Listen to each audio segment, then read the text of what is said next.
Si sos fan de los cómics, estás en el lugar indicado. Hoy en los 10 de Matanga vamos a hacer un paseo por los cómics más importantes de la Casa de las Ideas. Sí, Marvel. Y como siempre, antes de empezar, vamos a hacer un pequeño repaso por la historia de la editorial. Si bien la era Marvel de los cómics comenzó en agosto de 1961 con Fantastic Four número 1, realmente debemos retroceder hasta 1939, donde nació Marvel Comics número 1 de la editorial Timely Comics. Aquel primer número incluía las aventuras de los tres primeros superhéroes de la editorial: la Antorcha Humana, el antihéroe Namor y el Ángel. El por aquel entonces editor de Timely, Martin Goodman, reclutó al joven dibujante Joe Simon. Bajo su liderazgo, la editorial aumentó sus colecciones y se centró en los superhéroes. En 1941, Simon, junto a Jack Kirby, crearon al Capitán América. En los primeros años se fueron sumando nuevos talentos, entre ellos un joven que recién había acabado el instituto, Stanley Martin Lieber, que solía firmar con el seudónimo de Stan Lee, y que se convertiría en un ícono de la editorial y de la cultura del cómic. La editorial fue cambiando de nombre con el paso del tiempo. Hasta 1952 fue Timely Comics, luego se llamó Atlas Comics y finalmente en 1961 se estableció como Marvel Comics. Ahora sí, vamos a ver los 10 cómics Marvel de Matanga, ordenados cronológicamente. Marvel Comics número 1. Como ya mencionamos, fue el primer cómic de la historia de Marvel, donde se presentó a Antorcha Humana, Namor y el Ángel. Carl Burgos creó al candente androide que ardía al contacto con el aire, mientras que Bill Everett trajo al mundo al príncipe de las profundidades, Namor, cargado de furia contra la superficie. Y Paul Gustafson presentó el Ángel, un luchador que vestía un traje de superhéroe, aunque no poseía capacidades superhumanas. Además, en este número se presentaron Masked Rider, un vaquero con ímpetu justiciero, y Ka-Zar, un héroe de la selva.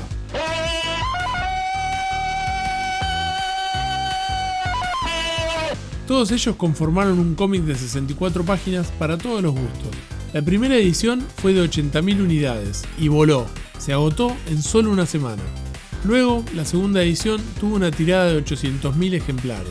Una copia de este primer cómic, en perfecto estado, está valuada en más de $1 millón. Y pensar que el pobre Frank Paul solo recibió 25 por dibujar la portada. Datos curiosos. El ilustrador Frank R. Paul presentó a la Antorcha Humana como una amenaza aterradora en la portada, aunque en el interior su aspecto era diferente. Por otro lado, Stan Lee y el dibujante Jack Kirby, más de 30 años después, reutilizaron el nombre del Ángel para bautizar al miembro alado de los X-Men originales. Amazing Fantasy número 15. Creado por Stan Lee y Steve Ditko, es más conocido como el cómic donde apareció por primera vez Spider-Man. Fue innovador por presentar el primer superhéroe protagonista adolescente. En este número se cuentan los orígenes de cómo Peter Parker se convierte en Spider-Man. Fue un hito en la historia de Marvel Comics. En él, Peter Parker es un tímido estudiante que al ser mordido por una araña radiactiva recibe los poderes y habilidades de un arácnido. Tras el asesinato de su tío Ben, el joven Parker decide combatir el crimen entendiendo que un gran poder conlleva una gran responsabilidad. El personaje fue muy influyente en los jóvenes de esa época, cosa que se mantiene hasta nuestros días. Las cualidades de Peter Parker hicieron de Amazing Fantasy uno de los cómics más emblemáticos de la historia. Este cómic, en perfecto estado, también está valuado en más de $1 millón. Dato curioso: la película Spider-Man de 2002, dirigida por Sam Raimi, está basada en esta primera historia para contarnos los orígenes de nuestro vecino amigable. El Increíble Hulk número 181. Escrito por Lin Wayne con dibujos de Herb Trimpe, este cómic es reconocido por contar con la primera aparición de Wolverine, quien aparece abruptamente atacando a Hulk y Wendigo, que estaban en lo propio. Como no puede herir a Hulk, enfrenta a Wendigo con la ayuda del Gigante Verde, que comprendió que el enemigo de su enemigo es su amigo. Una vez derrotado Wendigo, Wolverine comienza a atacar a Hulk, y mientras se encontraban en batalla, Mary Cartier, con la intención de eliminar la maldición de Wendigo del cuerpo de su hermano, y con la ayuda de George Baptiste, usan productos químicos y logran noquear a ambos, llevándose el cuerpo de Wendigo para transferirle la maldición a Hulk.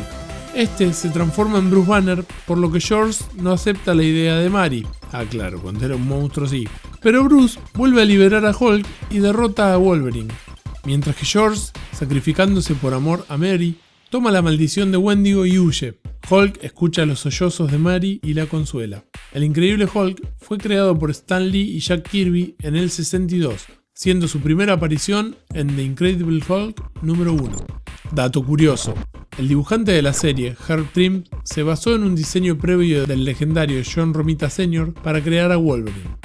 Iron Man, el demonio en la botella. El arco argumental de este cómic es clave en la historia de Iron Man. En él, Tony Stark se enfrentó a uno de los más duros adversarios, el alcoholismo. Los creadores de este ejemplar fueron David Michelin, John Romita Jr., Carmine Infantino y Bob Layton. S.H.I.E.L.D. intentó tomar Industrias Stark mediante la adquisición de las acciones de la compañía, una jugada orquestada por Nick Fury. Además aparece Justin Hammer, un siniestro millonario que está decidido a acabar con Stark. En medio de estos dos ataques, Stark seguirá perdiendo más y más en la bebida. Con este título, Iron Man no solo remontó las ventas, sino que además la crítica alabó el cambio, ya que Tony Stark se humanizó enormemente por su debilidad ante el alcohol. Además, se introdujo un personaje femenino que era inmune a los encantos del Playboy y apareció James Rhodes, War Machine, en el universo Marvel. Días del futuro pasado, X-Men. Supone un arco argumental ambientado en los números 141 y 142 de The Uncanny X-Men, en el que se cuenta cómo Kitty Pryde viaja al presente desde un futuro lejano y distópico para evitar un asesinato político que conducirá al holocausto de los mutantes a manos de los Centinelas. Es una obra de Chris Claremont, el guionista que más huella ha dejado en los mutantes de Marvel, y de John Byrne, uno de los mejores ilustradores del cómic del siglo XX. Esta trama ocurre pocos meses después de la muerte de Jean Grey y su alter ego Phoenix. Ante la extinción que les aguarda, varios mutantes, liderados por Magneto y Franklin Richards, sí, el hijo de Reed Richards de los Cuatro Fantásticos, utilizan una máquina para enviar la mente de uno de ellos atrás en el tiempo y así evitar el catastrófico porvenir que les aguarda. De vuelta en su cuerpo de quinceañera, Kitty advierte a sus compañeros de lo que ocurrirá en el futuro y de lo que deben hacer para evitarlo. Al parecer, sus enemigos de la Hermandad de los Mutantes planean el asesinato del senador Kelly. Si el atentado se consuma y Kelly muere, el gobierno de los Estados Unidos aprobará el programa de los Centinelas y como resultado, dará comienzo al holocausto mutante.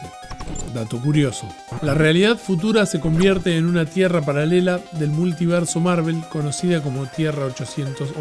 Daredevil Born Again. En el 86, Frank Miller volvió a Marvel por la puerta grande con el número 227, Daredevil Born Again. Esta fue la mejor historia del personaje y una de las obras más relevantes de la historia del cómic. Miller en esta oportunidad se limitó a elaborar el guión y dejarle el apartado gráfico a David Mazzucchelli. En estos 7 números, del 227 al 233, podemos ver a Matt Murdock sumido en un verdadero infierno, una travesía física y emocionalmente extenuante como ningún otro superhéroe antes había experimentado. Miller quiso explorar en esta historia cómo podría reaccionar una persona esencialmente buena cuando se le arrebata todo lo que lo hace ser quien es: su casa, sus bienes, su dinero, su reputación, sus amigos, su trabajo y, en último término, su dignidad y cordura. Aunque el título de la colección es Daredevil, en esta ocasión comparte protagonismo con el Capitán América. Esta etapa recibió excelentes críticas desde el principio de su publicación y de hecho está considerada como una de las mejores historias jamás publicadas del personaje. No solo las ventas se catapultaron, sino que el número 227 recibió el premio Jack Kirby al mejor número y al mejor equipo artístico. El guantelete del infinito.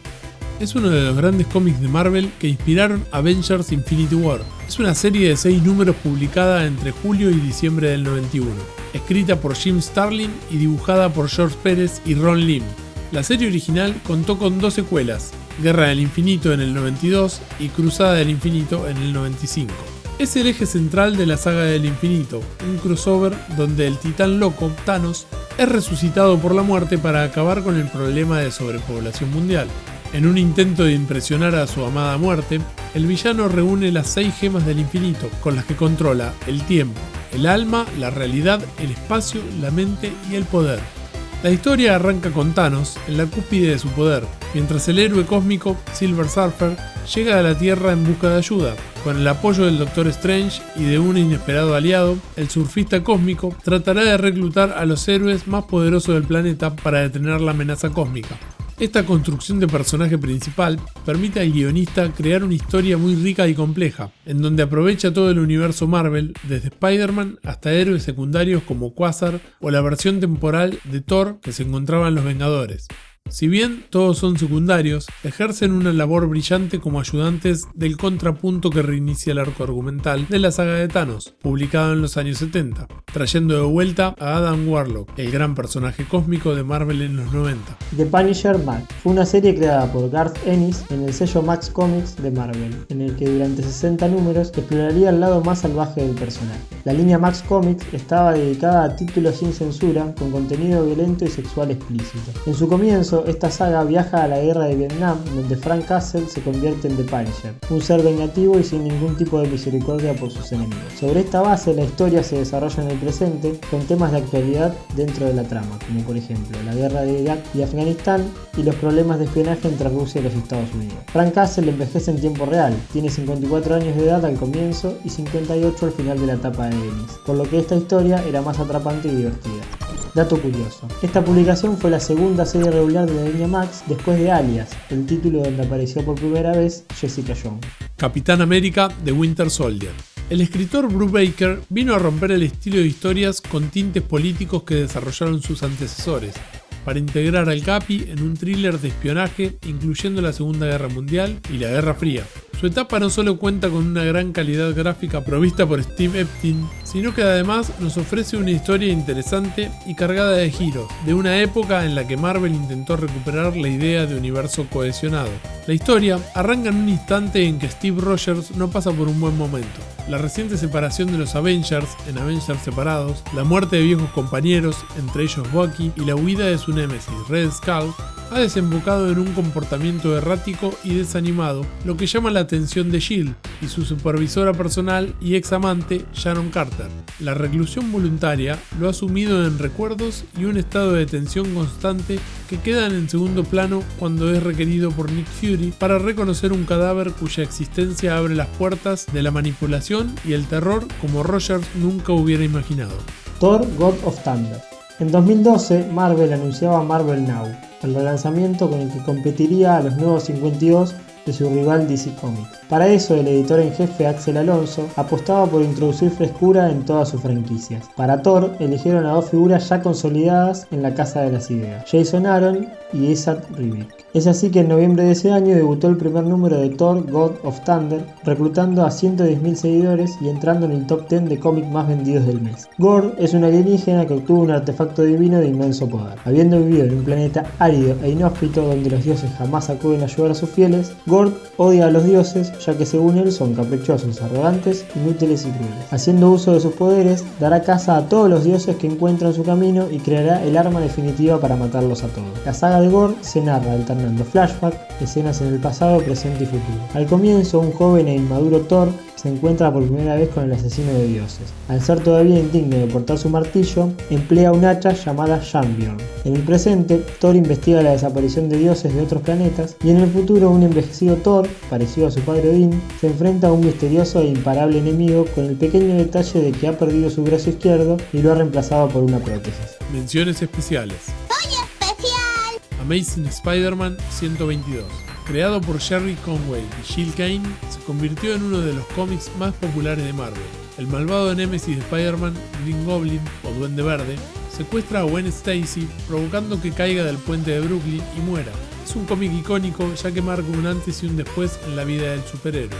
Esta muerte la pudimos ver en la adaptación a la pantalla grande de 2014 de Amazing Spider-Man 2. Secret War es una serie limitada de 12 números publicada entre el 84 y el 85. Fue, junto con la miniserie Contest of Champions, los dos primeros crossover que afectaban a todas las series de la compañía, y estuvo a cargo de Jim Shooter, Mike Zeck y Bob Layton. La historia trata de una entidad cósmica, el Beyonder o el Eterno, que secuestra a un gran número de héroes y villanos y los enfrenta en un planeta artificial llamado Battleworld.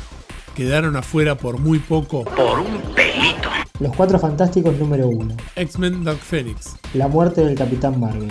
The Electra Lives Again. Marvels. Planet Hulk. Civil War. Alias. ¿Quién es Jessica Jones? Hi, you know, I like a little mystery in my life. And to all you true believers who'd like to add a little mystery and excitement to your own lives, I suggest you get a subscription to Geek